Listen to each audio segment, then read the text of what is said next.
Sa kabila ng dilim ng gabi, ang isang takot na hindi matitinag ang siyang naglalakbay sa bawat sulok ng baryo. Isang takot na nakatanim sa mga puso ng tao, takot na magbabalik muli, at ang pangalan na nagiging sanhi ng ganitong takot, aswang. Pero ang kwentong ito ay hindi tungkol lamang sa isang ordinaryong aswang. Ito ay isang kwento ng matinding paghihiganti, isang aswang na pumatay sa anak ng isang mabagsik na albularyo, at sa likod ng kanyang galit, isang malupit na plano ng paghihiganti na maglalagay sa buhay ng maraming tao sa matinding panganib. Bawat gabi, ang mga tao sa baryo ng San Isidro ay nagtatago sa kanilang mga bahay. Sinasabi nila na ang aswang ay hindi malayo sa kanila, at ang takot ay parang sumisilip sa kanilang mga bintana. Isang gabi, pagkatapos ng isang araw ng malupit na trabaho sa bukirin, isang batang lalaki na nagngangalang Andres, ang anak ng isang tanyag na albularyo, ay naglakad pauwi mula sa paaralan. Hindi niya alam, ang gabing iyon ang magiging huling gabing siya ay makikita ng kanyang mga magulang. Habang ang buwan ay mataas sa langit, at ang hangin ay tila may mga anino ng mga kaluluwang naglalakbay, isang puwersa ng kadiliman ang sumugod mula sa kabubatan at naghasik ng takot sa baryo.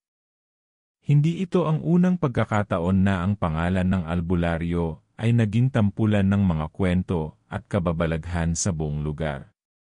Kilala si Mang Tino sa kanyang mga kapangyarihang hindi kayang tapatan ng kahit sinong ordinaryong tao.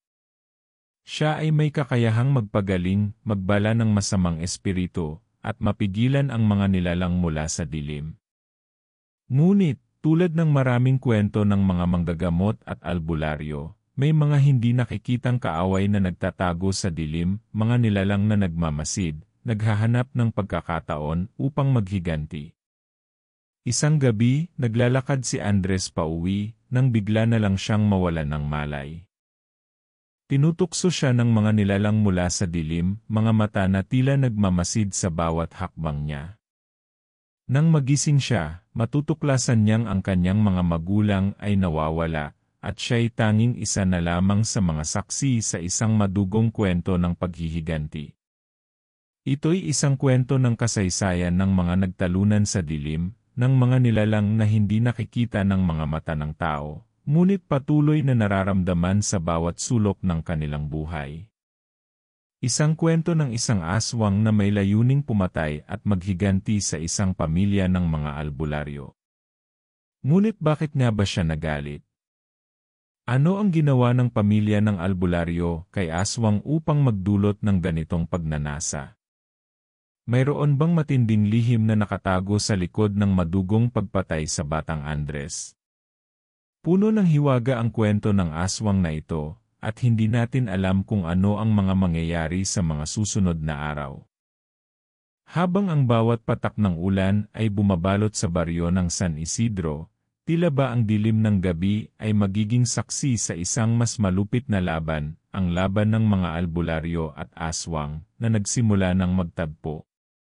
Pumaloob sa gabi ang isang takot na hindi kayang burahin ng kahit anong dasal, at ang tanong na matagal nang iniiwasan ay nagiging isang katotohanan. Hanggang saan ang kakayahan ng mga tao upang maprotektahan ang kanilang sarili laban sa mga nilalang ng dilim? At ang pinakamahalaga, paano mapapatigil ang isang aswang na hindi takot, hindi mapigilan, at handang maghiganti sa mga nawalan ng katarungan? Sa kwento ng paghihiganti ng isang aswang, lahat ng mata ng baryo ay nakatutok sa mga mangyayari. Ang lahat ng ito ay nagtatago sa likod ng kadiliman, pero ang takot ay magpapatuloy hanggang sa maipakita ang tunay na mukha ng kalaban. Hanggang doon ba lang ba ito? O may mas malupit pang mangyayari? Habang ang buwan ay patuloy na nagsisilbing liwanag sa gitna ng dilim, ang mga tao sa baryo ng San Isidro ay tila hindi makatulog. Lahat sila'y nag-aalangan, may nararamdamang kabang sumisiksik sa kanilang dibdib. Walang makakapagsabi kung sino ang magiging susunod na biktima ng aswang, ngunit ang pangalan ni Mang Tino, ang albularyo, ay naging isang usapin sa bawat pag-uusap. Hindi lang siya isang simpleng manggagamot, kundi isang tao na mayroong malalim na kaalaman sa mga nilalang ng dilim.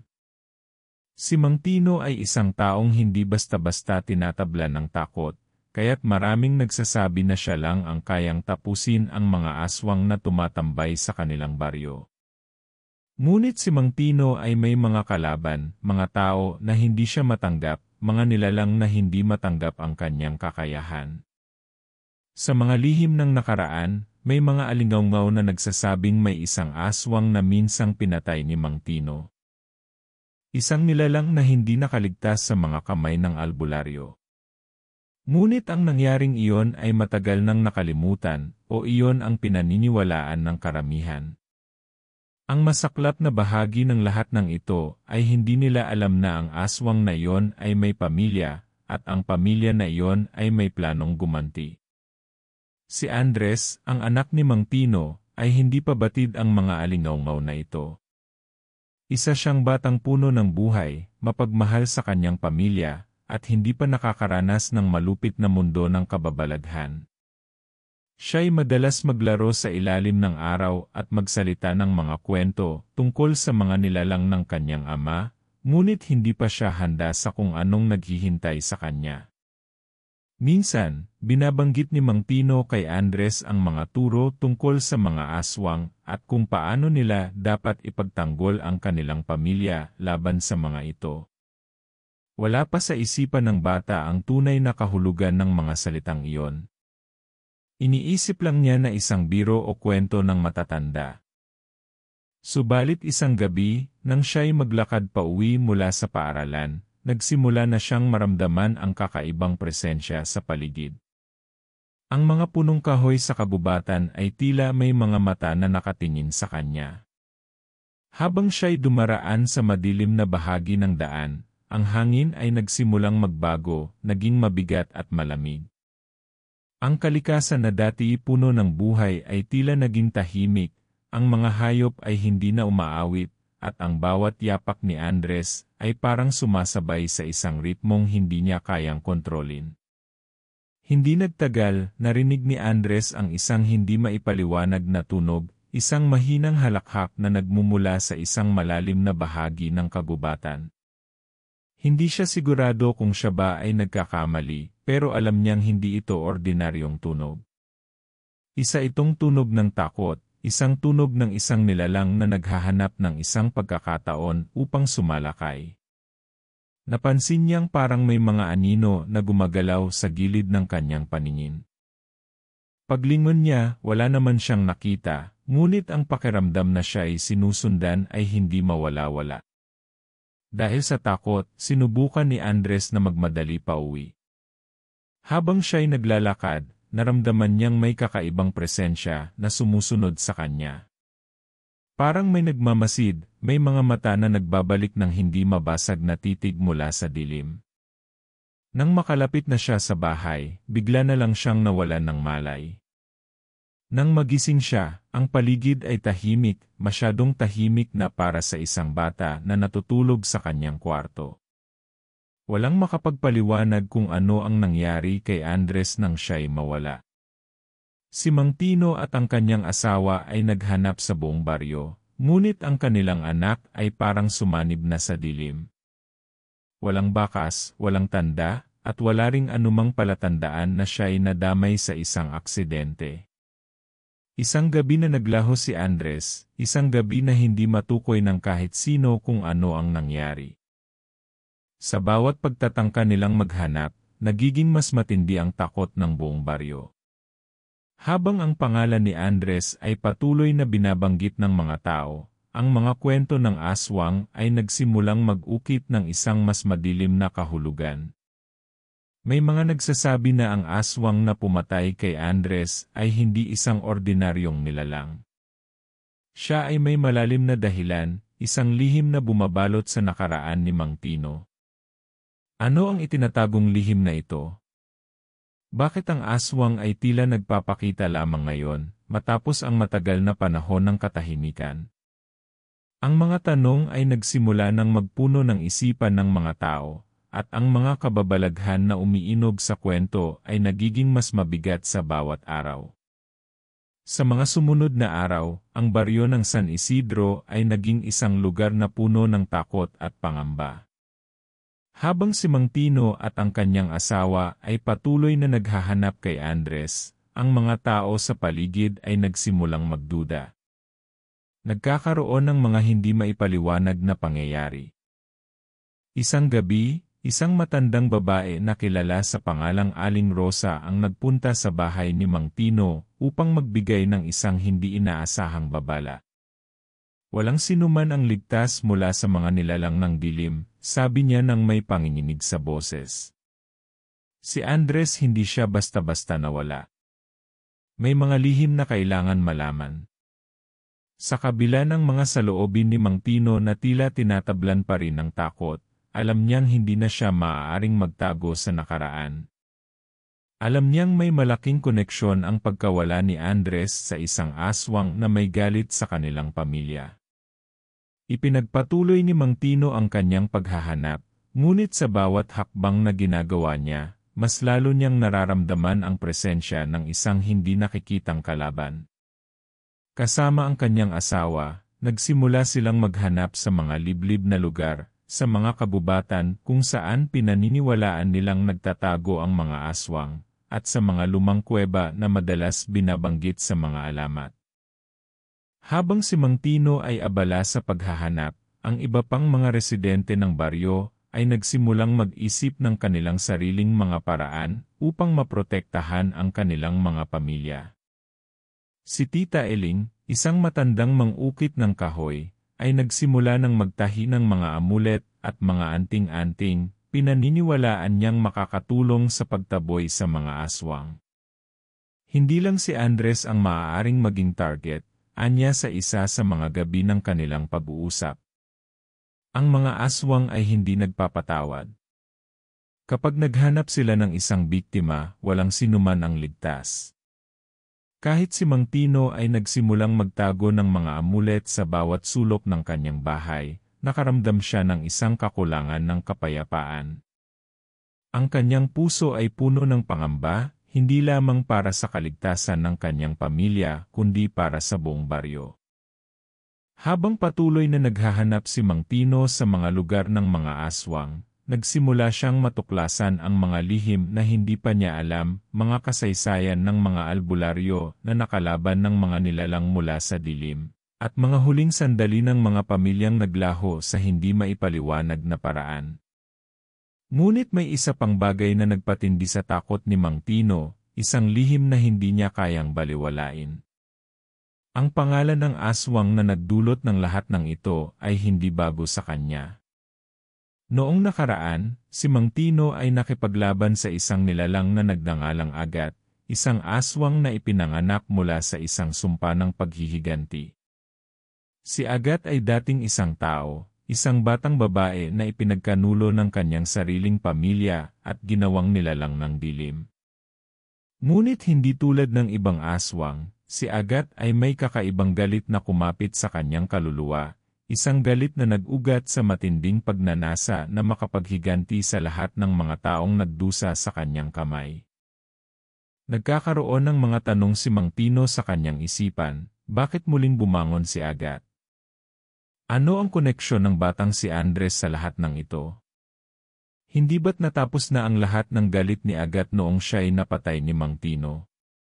Habang ang mga katanungan ni Mang Tino ay hindi pa nasasagot, ang iba pang mga residente ng baryo ay nagsimulang makaranas ng mga kakaibang pangyayari. Isang gabi, isang mag-asawa na nakatira malapit sa kabubatan ay nagising sa malalakas na tunog mula sa kanilang bubong. Nang lumabas sila, natagpuan nila ang kanilang mga alagang hayop na nawawala, at may mga kakaibang marka sa paligid ng kanilang bahay, mga itim na pahid na nag-iwan ng malalim na kaliskis, tulad ng mga nilalang mula sa ilalim ng lupa. Ang mga saksi ay nagsimulang magsabi ng mga kwento ng isang malaking anino na naglalakad sa paligid ng kanilang mga bahay, isang nilalang na hindi nila kayang tuklasin. Sa kabila ng lahat ng ito, ang pagkawala ni Andres ay nagsimula ng magdulot ng pagkabahala sa buong baryo. Si Mang Tino ay nagdesisyon na magtungo sa isang sinaunang lugar na sinasabi ng mga matatanda na isang lugar ng mga anino, isang lugar kung saan ang mga espiritu ng nakaraan ay nagsasanib upang magbigay ng gabay, o kung minsan, upang maghiganti. Doon, umaasa siya na makakakita ng isang senyales o sagot sa kanyang mga tanong.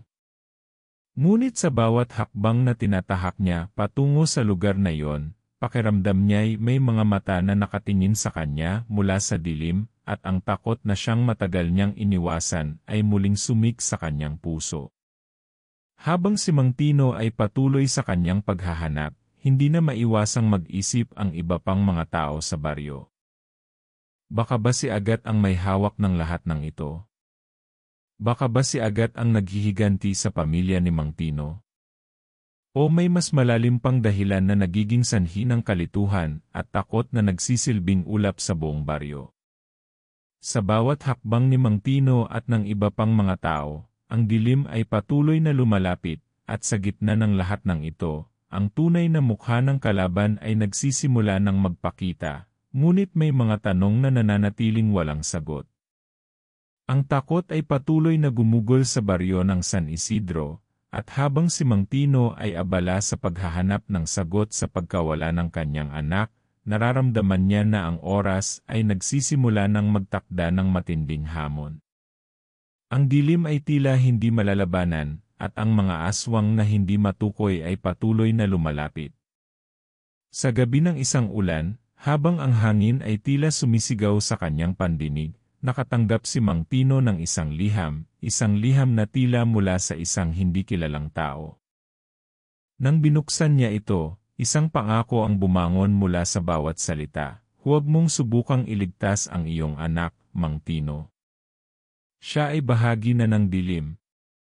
Kung ipagpapatuloy mo, magiging kalaban ka ng sarili mong mga pagkakamali." Ang mensaheng iyon ay tumagos sa kanyang puso. Ano ang ibig sabihin nito? Si Andres ba ay patuloy na buhay, o isa na siyang ganap na bahagi ng nilalang na tinatawag nilang aswang? Puno ng galit at kalungkutan, si Mang Tino ay hindi na nagdalawang isip. Kailangan niyang magpatuloy, kailangan niyang malaman ang buong katotohanan. Ngunit habang siya ay naglalakbay patungo sa lugar na tinatawag nilang lugar ng mga anino, isang pakiramdam ng hindi maipaliwanag na takot ang humaplos sa kanyang balat. Para bang may mga mata na sumusunod sa bawat galaw niya, at ang hangin na humahaplos sa kanyang mukha ay nagiging mas malamig at mas mabigat. Kasabay ng kanyang paghahanap, ang mga pangyayari sa baryo ay patuloy na nagiging mas malupit. Isang gabi, ang isang batang babae na nagngangalang Liza ay nakita ng kanyang ina na natutulog sa ilalim ng puno. Ngunit nang siya'y gisingin, ang batang si Liza ay hindi nakilala, ang mga mata niya ay puno ng kakaibang galit at takot. Nagsimula siyang maglakad papalayo, at nang tinanong siya ng kanyang ina, hindi siya nakapagsalita. Isang matinding sigaw ang sumabog mula sa kanyang bibig bago siya tuluyang nawawala sa dilim ng kabubatan.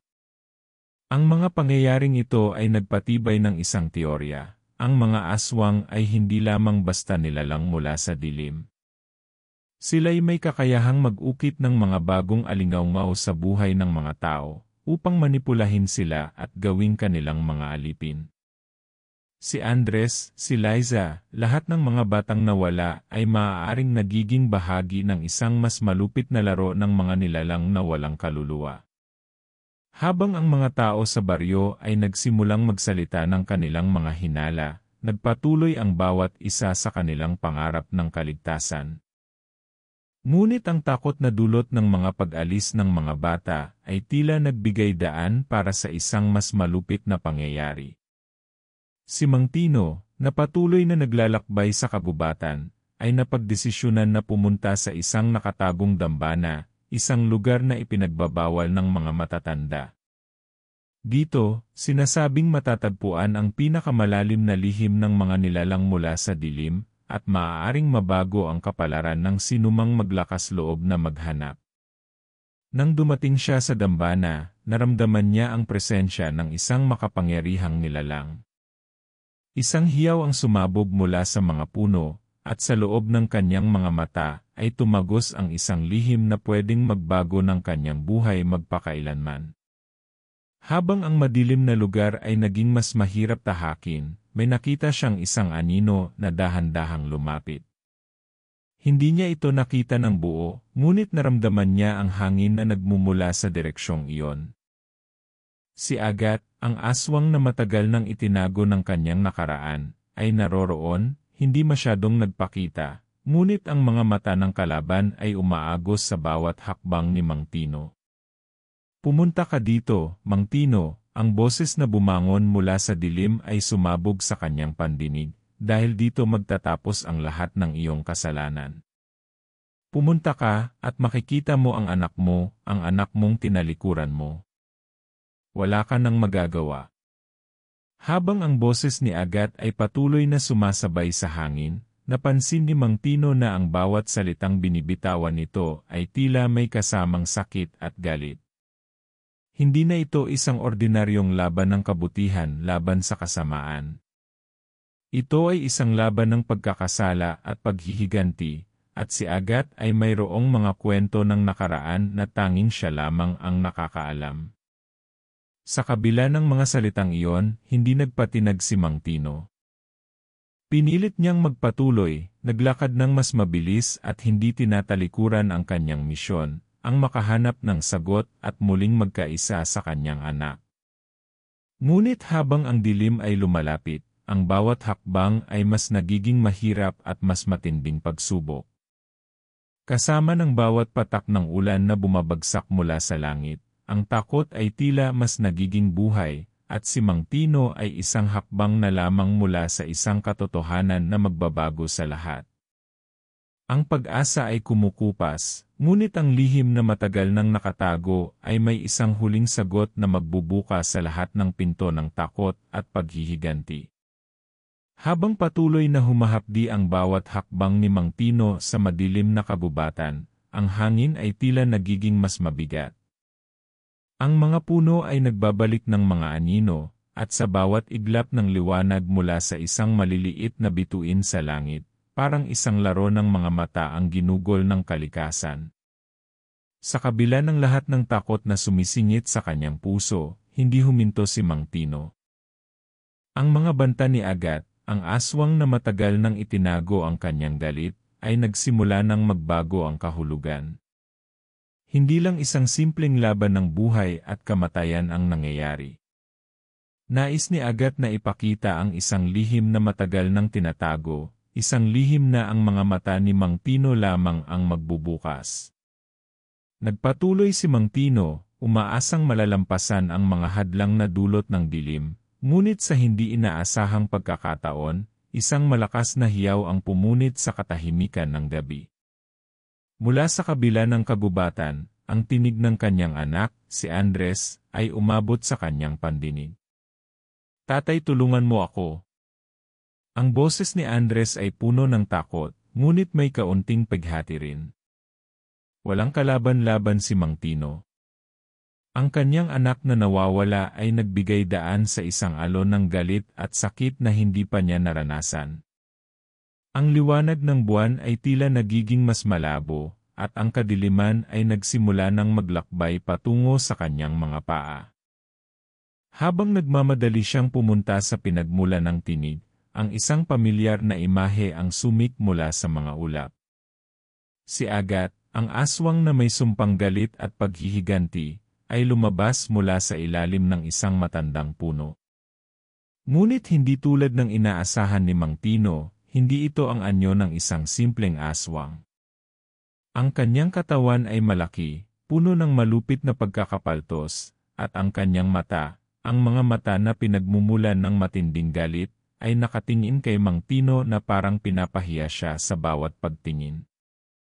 "Akala mo ba, Mang Tino, natapos na ang lahat?" bulong ni Agat, ang kanyang boses ay parang isang malalim na alon na dumadapo sa kanyang tainga. "Ang paghihiganti ko ay hindi katulad ng mga aswang na alam mo. Hindi ka natututo mula sa iyong mga kasalanan. Ngumiti si Agat, at sa bawat pagngiti niya, ang hangin ay tila nagsimulang magbago. Napansin ni Mang Tino na ang dilim sa paligid ay nagsimula ng magbago, parang may mga anino na naglalakad sa ilalim ng kanyang mga mata.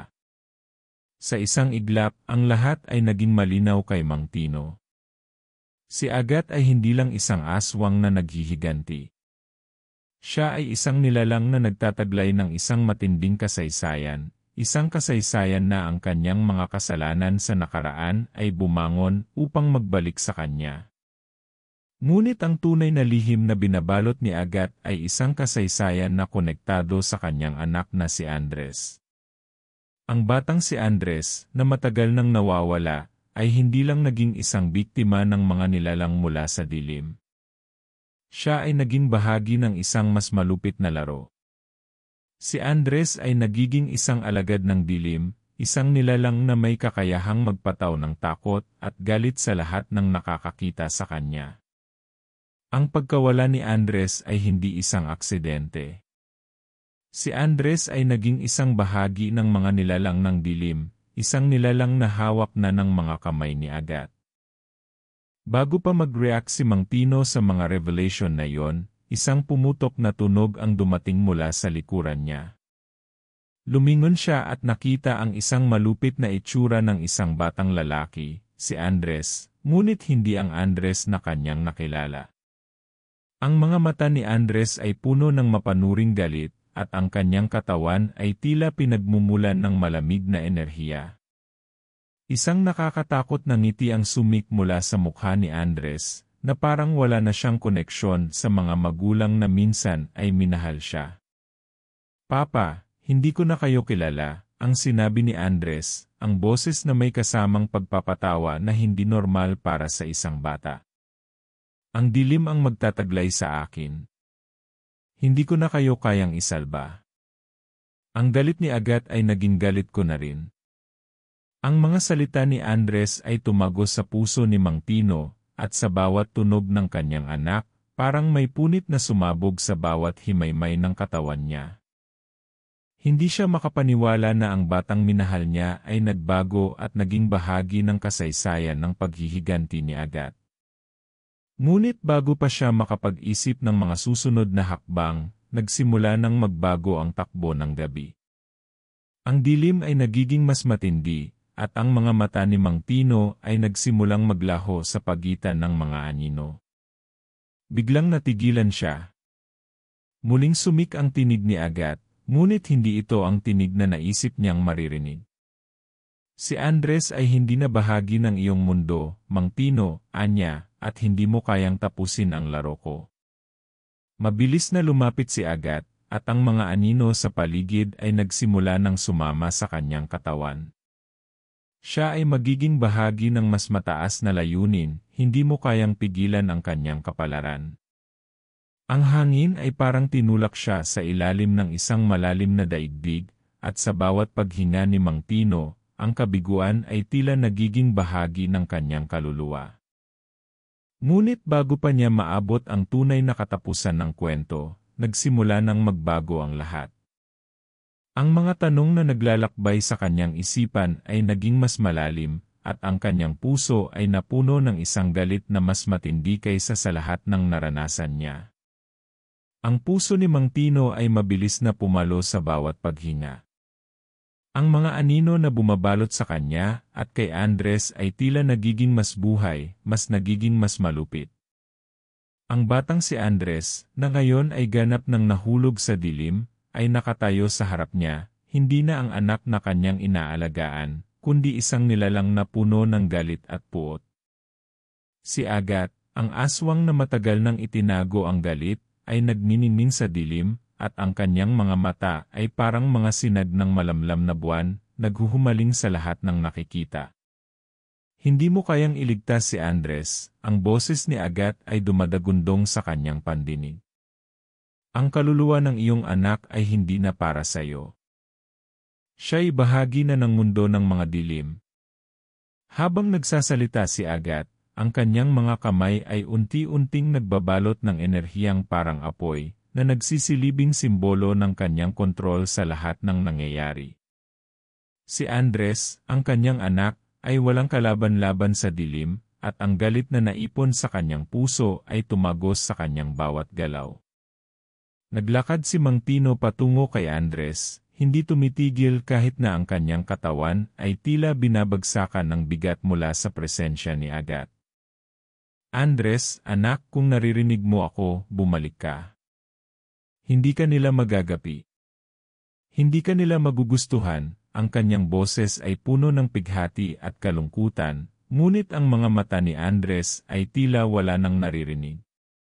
Ang batang iyon na minsang nagbigay saya sa kanyang buhay ay ngayon isang kalaban, isang nilalang na naging biktima ng galit ni Agat. Si Agat ay dumaan sa likod ni Mang Tino at sumabog ang mga anino sa paligid. Walang makakaligtas sa galit ko, Mang Tino. Sa mga sumunod na oras, matutunan mong tanggapin na wala nang magbabalik pa.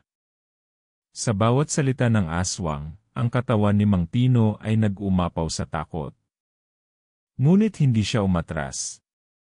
Hindi na siya maghihintay ng ibang pagkakataon. Alam niyang ang kanyang anak ay nasa kabila ng lahat ng ito, at tanging siya lamang ang makakapag-ayos ng kalagayan.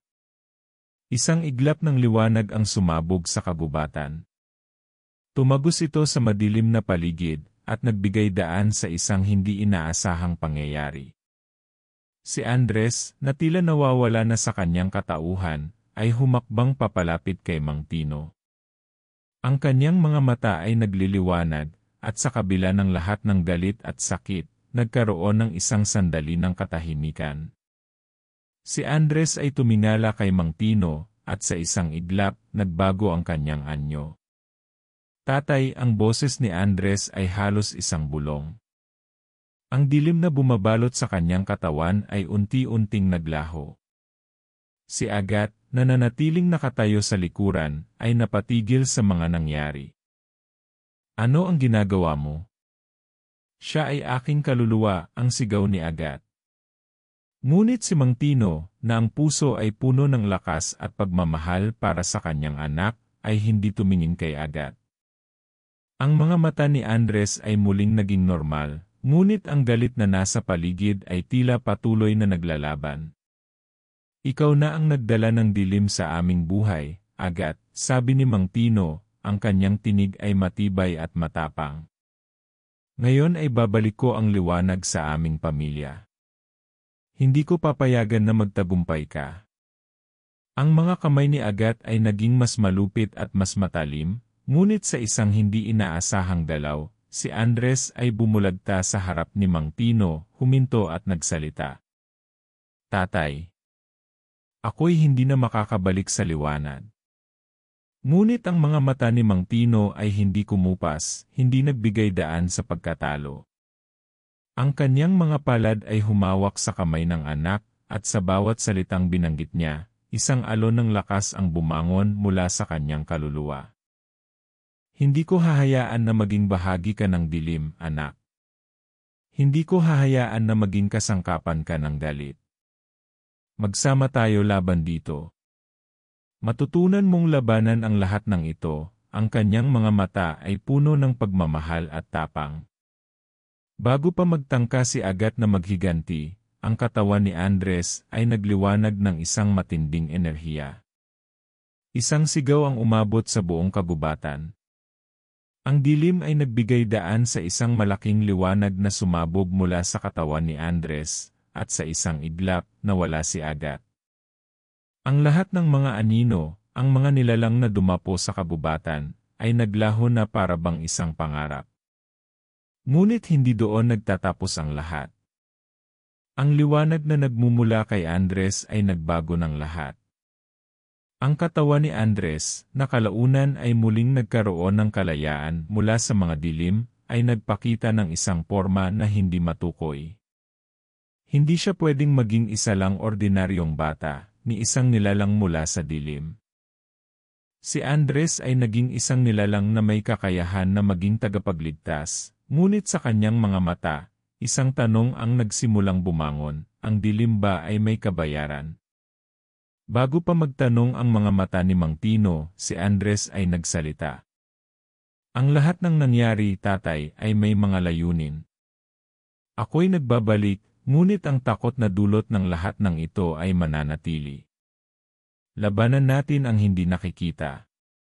Sa kabila ng lahat ng pinagdaanan, nagbukas ang pinto ng bagong simula. Ngunit ang lahat ng nangyari ay may isa pang lihim na natagpuan, ang lihim na nagbigay daan sa mga tanong na hindi pa nasasagot. Habang ang mga anino ng kagubatan ay nagsimulang maglaho at ang liwanag mula kay Andres ay unti-unting kumukupas, si Mang Tino ay nakatayo sa tabi ng kanyang anak, puno ng pag-aalinlangan at kalungkutan. Ang lahat ng laban, ang lahat ng sakripisyo, ay nagbigay daan sa isang tanong na hindi pa nasasagot, paano nga ba muling babangon mula sa dilim?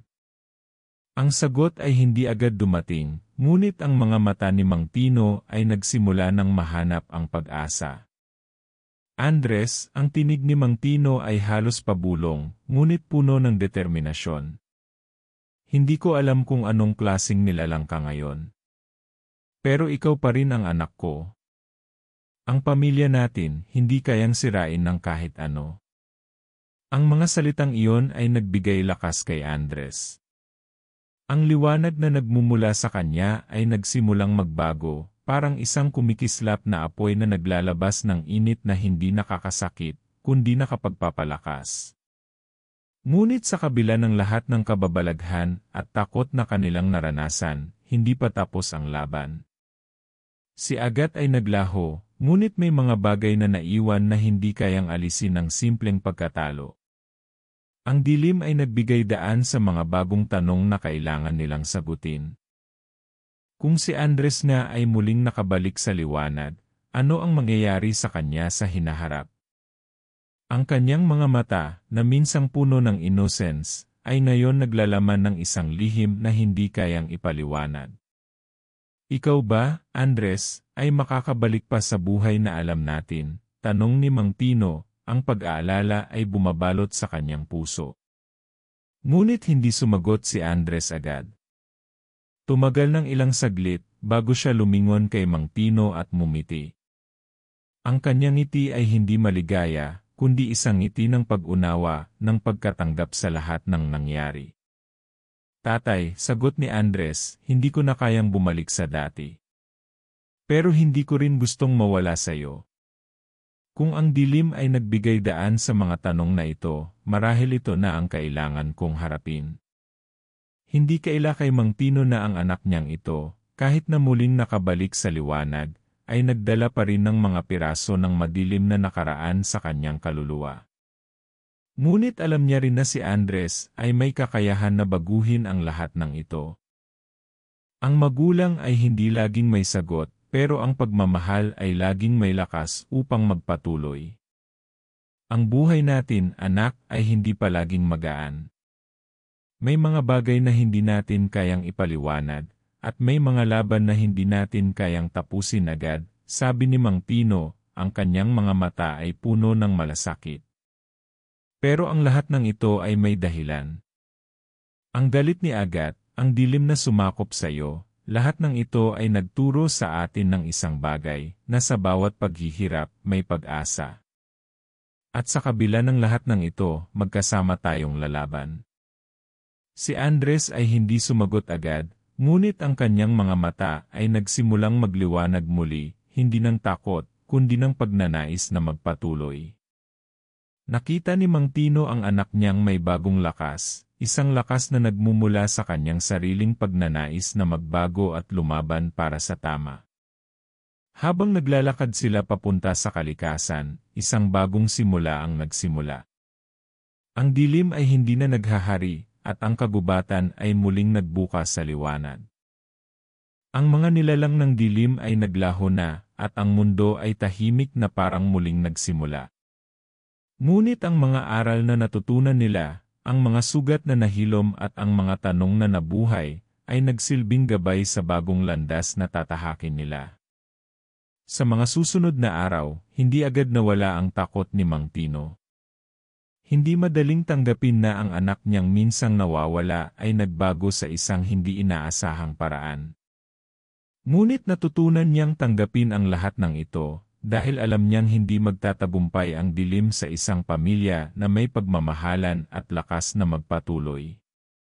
Ang kwento ni Mang Tino at Andres ay naging isang paalala sa mga tao na hindi laging madali ang buhay at hindi lahat ng laban ay nauurong.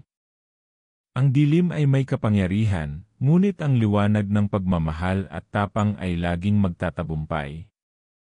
Ang mga pagkatalo, ang mga pagsubok, at ang lahat ng pagdaraan ng mga nilalang ng dilim ay magiging bahagi ng mas malalim na kwento ng bawat buhay.